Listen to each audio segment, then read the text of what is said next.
Last winter was the first time we got to go cross-country skiing in our entire lives, and we learned a few things. For those of us more focused on running, which is me, for example, there is an intimidating curiosity around cross-country skiing. I mean, I see professional runners getting into cross-country skiing in the winter. Kilian Jornet, one of the best trail runners, arguably the best trail runner of all time, has been known to focus most of his winter training on cross-country skiing. And in this video, we're going to explore cross-country skiing and compare it to running in an attempt to shed some light on their similarities and their differences.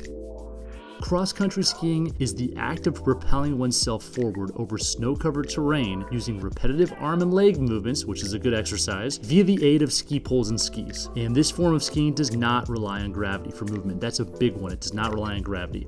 Now, running, on the other hand, people are more familiar with running, but it's a rapid form of land-based movement. Land-based movement being the main part here. And when you're running, you're moving quick enough where both your feet are off the ground simultaneously at some point. Now, on the surface, cross-country skiing and running don't appear to hold many similarities. I mean, one, you have skis on your feet, that's obvious. But if you can look past the additional equipment requirements that come with cross-country skiing, you might realize that the two sports have much more in common than you think. Cross-country skiing and running are both aerobic activities. What this means is both sports require large loads of oxygen, which results in an increased heart rate and cardiovascular conditioning. So both of these sports are great for the heart. Cross-country skiing and running activities can be executed at low or high intensities and at varying durations. So what this means is both cross-country skiing and running activities can be taken on by elite athletes and extreme beginners. Another similarity, they're both fantastic core workouts. You know, running and cross-country skiing, they're really going to work the center of your body, your abs, your back. And the requirement for stabilization in each activity ensures that abdominal, lumbar,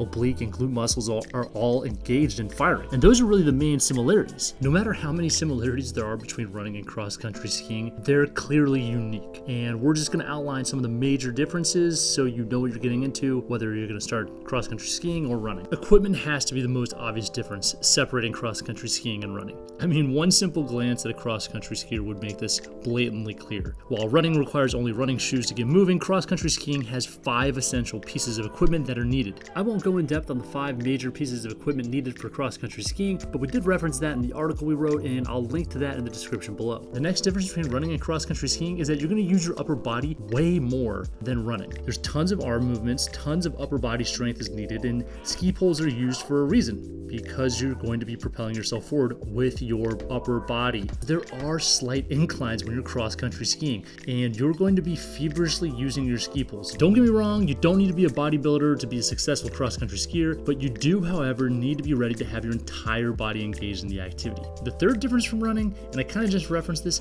is that moving uphill is very difficult. As opposed to running, where you'll probably just get up the hill eventually and be a little annoyed, cross-country skiing is going to be a grueling effort. Moving uphill with cross-country skis requires a method referred to as the herringbone technique, which we describe in more detail in the article we link to in the description. The fourth main difference between running and cross-country skiing is that in cross-country skiing, it's way more difficult to find suitable trails. You know, with running, for the most part, the world is your trail. For much of the world, even the winter months are approachable for running. But for cross-country skiing, it can be much more difficult to locate a suitable snow-covered trail. This can be especially true for those of us living in urban environments. Finding relatively flat locations would be a good starting spot for beginners, and public parklands with large lawn areas can be ideal. Following a good snow, bridle trails may also be a good option, but it should be noted that the fewer foot depressions in the snow, the better your skiing experience is going to be. So get out there right after the snow falls. The fifth main glaring difference between running and cross-country skiing, this is an obvious one, but unlike running, cross-country skiing is truly a seasonal sport. Snow is a prerequisite for a successful trail excursion, and while most places on Earth experience some form of seasonal change, not all of you out there get the snowfall you need to cross-country ski. I know, it's sad.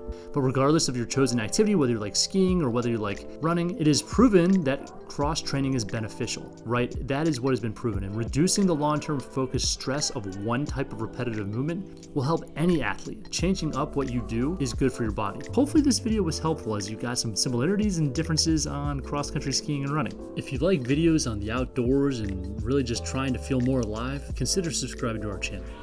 Thanks for watching.